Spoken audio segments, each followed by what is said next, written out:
بیٹا فرش پر بیٹھا تھا، والد کے پاؤں گرم پانی کی بالٹی میں تھے۔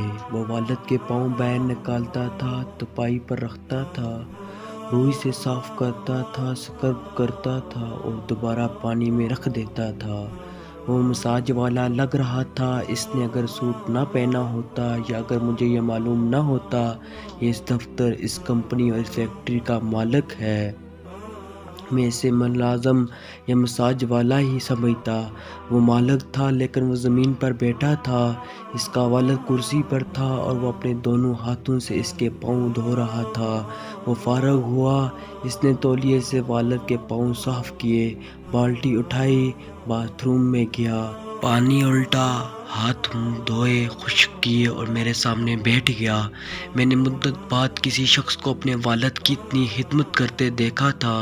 میں حیران بھی تھا اور شرمندہ بھی۔ میرے والد پوری زندگی میرے ساتھ رہے تھے، میں ان کی اس طرح خدمت کرنا چاہتا تھا، لیکن میں شرمیلے پن اور سستی کی وجہ سے ان کے پاؤں نہ دھو سکا۔ میں مصروفیت کی وجہ سے آخری دنوں میں ان سے روزانہ ملاقات بھی نہ کر سکا، لہٰذا میں جب بھی اور جہاں بھی کسی کو اپنے بوڑھے والد کا ہاتھ پکڑے دیکھتا ہوں یا ان کے پاؤں دھوتے یا دباتے دیکھتا ہوں تو میرے افسوس میں اضافہ ہو جاتا ہے۔ میں اس وقت بھی دکھی اور خاموش بیٹھا تھا۔ وہ دونوں باپ بیٹا تھوڑی دیر مجھے دیکھتے رہے اور پھر بیک وقت بول پڑے، جاوید صاحب، اصل زندگی یہی ہے۔ میں نے چونک کر پہلے بیٹے کی طرف دیکھا اور پھر باپ کی طرف۔ وہ دونوں مسکرا کر میری طرف دیکھ رہے تھے، دونوں کے چہروں پر سکون اور خوشی تھی۔ میں نے مدت بعد کسی کے چہرے پر اتنی خوشی اور اتنا سکون دیکھا تھا۔ والد نے ہاتھ ملے اور میری طرف دیکھ کر بولا، میں نے یہ اپنے باس سے سیکھا تھا۔ میں جوانی میں فیصل آباد کی ایک مل میں اکاؤنٹنٹ بھرتی ہو گیا۔ میں مالک کے قریب تھا، لہٰذا میری اس سے روز ملاقات ہوتی تھی۔ میں نے دیکھا میرا مالک سرمایہ کاری کے خبط میں مبتلا ہے۔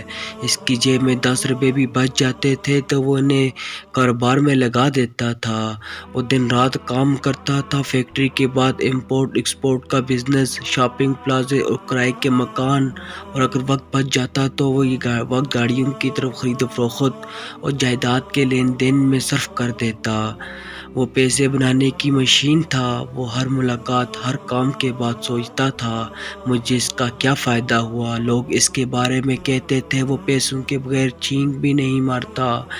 اگر خارش بھی ہوتی تو خارش پر وقت ضائع کرنے کے بجائے نوٹ گنتا تھا۔ وہ ان کاروباری مصروفیات کی وجہ سے بچوں پر توجہ نہ دے سکا۔ اس نے بچوں کو اعلیٰ تعلیمی اداروں میں داخل کرایا مگر بچے پڑھ نہ سکے۔ اب یہ بات ذہن میں رکھیں، بچوں کو ٹیوٹر، اسکول یا کالج نہیں پڑھاتے، والدین پڑھاتے ہیں۔ والدین اگر بچوں پر توجہ نہ دیں یا اگر انہیں وقت اور محبت نہ دیں تو آپ انہیں خواہ آکسفورڈ میں داخل کرا دیں، یہ تعلیم مکمل نہیں کر سکتے۔ بچوں کو والدین کی توجہ اور محبت چاہیے ہوتی ہے۔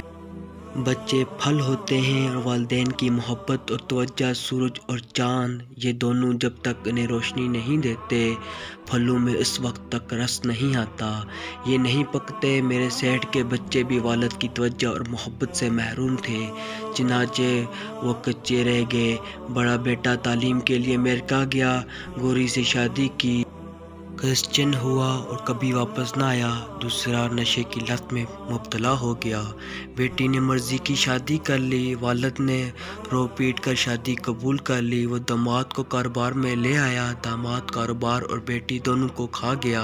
آخر میں نتیجہ طلاق نکلی اور سب سے چھوٹا بیٹا نالائق تھا۔ وہ دن رات فضول اور نالائق دوستوں میں بیٹھا رہتا اور دونوں ہاتھوں سے والدین کی دولت اڑاتا رہتا تھا۔ والد روکتا تھا تو وہ اس کے گلے پڑ جاتا تھا۔ اور سیٹھ کے بھائی سالے اور بہنوئی تمام غلط انسان تھے، وہ بار بار اسے دھوکہ دے چکے تھے، وہ ان سے الرجک تھے۔ یہ تمام ایشو اکٹھے ہوئے، سیٹھ سٹریس میں گیا، بیمار ہوا اور تیزی سے میڈیکل سٹور بنتا چلا گیا۔ اس نے شراب پینا بھی شروع کر دی، یہاں تک کہ ایک دن اسے ہارٹ اٹیک ہوا اور وہ فیکٹری کے گیٹ پر گر کر انتقال کر گیا۔ بس سیٹھ کے مرنے کی دیر تھی، اس کی ہر چیز تباہ ہو گئی۔ وراثت تقسیم ہوئی اور بچوں نے وہ ساری دولت چند ماہ میں اڑا دی تھی۔ جسے جمع کرنے اور سنبھالنے میں سیٹھ نے پوری زندگی لگا دی تھی۔ اس کی بیگم نے بھی بڑھاپے میں اپنے نجر سے شادی کر لی۔ بھائیوں کے پاس جو کچھ تھا وہ اس پر قابض ہو گئے۔ جو کچھ نشی بیٹے کو ملا اس نے وہ نشے میں ڈبو دیا، اور جو نالائق بیٹے کے ہاتھ آ گیا اس نے وہ مجرموں میں ضائع کر دیا۔ چنانچہ میری آنکھوں کے سامنے وہ ساری ریاست، وہ سارے امپائر زمین بوس ہو گئی۔ اکاؤنٹس میں تنخواہ اور بجلی کے بل تک کے پیسے نہ ملے۔ میں نے استعفیٰ دیا اور نوکری چھوڑ کر آ گیا۔ میں جب فیکٹری کے گیٹ سے نکل رہا تھا تو میں نے اپنے آپ سے پوچھا، مجھے صفدر دنیا کی سب سے بڑی سرمایہ کاری کیا ہے؟ میرے اندر سے آواز آئی، بھلائی کے کام اور نیک اولاد۔ چنانچہ میں نے فیصلہ کیا میں باقی زندگی دوسروں کے ساتھ بھلائی کروں گا اور اپنی ساری توجہ اپنی اولاد پر دوں گا۔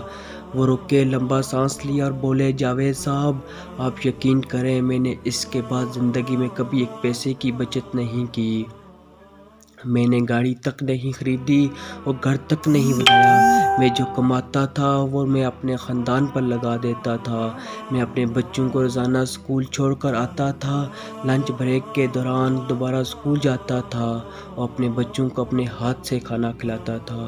میرے بچے جانتے تھے اگر یہ کھانا نہیں کھائیں گے تو میں اس دن لنچ نہیں کروں گا، لہٰذا یہ میری اور میں ان کی خاطر لنچ کرتا تھا۔ میں روز ان کے جوتے بھی پالش کرتا تھا، ان کی یونیفارم بھی دھو کر استری کرتا تھا۔ میں روز انہیں گراؤنڈ تک چھوڑ کے آتا تھا، ان کے ساتھ کھیلتا بھی تھا اور واپسی پر گرم پانی سے ان کے پاؤں بھی دھوتا تھا۔ میں اپنے ہاتھ سے اپنی بیٹی کے سر پہ تیل لگاتا تھا اور کنگھی بھی کرتا تھا۔ میرے ساری خوشیاں، میرے سارے غم میرے بچے تھے۔ یہ ہنستے تھے، یہ پریشان ہوتے تو میں پریشان ہو جاتا۔ اس محبت، اس توجہ نے میرے اور ان کے درمیان ایک مضبوط بانڈ بنا دیا تھا۔ ہم سب ایک یونٹ ہو گئے۔ یہ بڑے ہوئے تعلیم مکمل کے اپنے آپ کام شروع کر دیے۔ اللہ نے کرم کیا اور یہ ترقی کرنے لگے۔ یہ خوشحال بھی ہیں اور کامیاب بھی۔ میں آج بھی ان کے ساتھ لنچ کرتا ہوں۔ میں جس دن اس دفتر نہ ہوں میرے بچے اس دن لنچ نہیں کرتے۔ بچوں نے شیڈول بنا رکھا ہے، ان میں سے کوئی ایک روز میرے پاؤں دھوتا ہے اور دوسرا شام کو مجھے دباتا ہے، اور میری بیٹی روز کھانا پکا کر مجھے بھجواتی ہے۔ یہ میری زندگی کی سرمایہ کاری ہے، جبکہ میں نے پوری زندگی کسی کے ساتھ زیادتی، کسی کے ساتھ ظلم نہیں کیا۔ میں نے جب بھی کی لوگوں کے ساتھ بھلائی کی۔ میرا خیال ہے میری بھلائی میری آخری زندگی کی سرمایہ کاری ہے۔ وہ خاموش ہو گئے۔ ملازم نے اس دوران میز پر کھانا لگا دیا۔ بیٹے نے والد کی وہیل چیئر کھینچی، میز کے ساتھ لگائی، گلے میں نیپکن باندھا اور ہاتھ سے میرا لقمہ توڑ کر اس کے منہ میں رکھا۔ والد نے اس لقمے کے بعد اپنے ہاتھ سے کھانا شروع کر دیا۔ میں دونوں کو رشک سے دیکھنے لگا۔ والد کے دوسرے بیٹے بھی اس دوران آ گئے اور وہ بھی کھانے میں شریک ہو گئے۔ ایک بیٹا بینک میں مینیجر تھا، دوسرا ملٹی نیشنل کمپنی میں اکاؤنٹنٹ تھا۔ یہ دونوں روز لنچ بریک کے دوران تیسرے بھائی کے دفتر میں آتے ہیں اور یہ چاروں اکٹھے کھانا کھاتے ہیں۔ میں نے کھانے کے دوران میزبانوں سے ان کی والدہ کے بارے میں پوچھا، پتہ چلا وہ انتقال فرما چکی ہیں۔ میں 2 گھنٹے ان کے ساتھ رہا۔